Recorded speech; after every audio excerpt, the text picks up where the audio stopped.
Hi అండి. చిన్నవాళ్ళైనా పెద్దవాళ్ళైనా చాలా ఇష్టంగా తినే మరమర లడ్డు ఎలా ప్రిపేర్ చేసుకోవాలో చూపిస్తున్నాను. ఫస్ట్ అయితే కొంచెం పెద్ద గిన్నె తీసుకొని అందులోని 200 గ్రామ్స్ మరమరాలు వేసుకొని జస్ట్ 2 మినిట్స్ లైట్గా ఫ్రై చేసుకోవాలి. స్లోగా ఫ్రై చేసుకుంటూ ఉండాలి. ఇలా ఫ్రై అయిన తర్వాత ఒక ప్లేట్లో తీసుకొని చల్లారబెట్టుకోవాలి. తర్వాత 200 గ్రామ్స్ మరమరాలకి నేను 250 గ్రామ్స్ బెల్లం వేస్తున్నాను. అందులో కొంచెం వాటర్ యాడ్ చేసి ఆ పాకం అనేది రెడీ చేసుకోవాలి.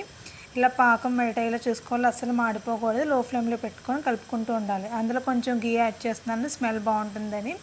ఇలా గీ యాడ్ చేసుకొని అలా పాకం రెడీ అవుతుండగా కొంచెం ఇలాచీ పౌడర్ కూడా యాడ్ చేసుకోవాలి. ఇలాగా బాగా కలుపుకొని అసలు మాడిపోకుండా బాగా కలుపుకోవాలి. మన పాకం అనేది రెడీ అయిందిలే చూసుకోవడానికి ఒక గిన్నెలో వాటర్ తీసుకొని అందులో పాకం వేసుకొని మనకి ఉండ చుడితే గట్టిగా ఉంటే పాకం అనేది రెడీ అయిపోయినట్టే. తర్వాత మరమరాలు తీసుకొని ఆ పాకంలో వేసుకొని కలుపుకుంటూ ఉండాలి.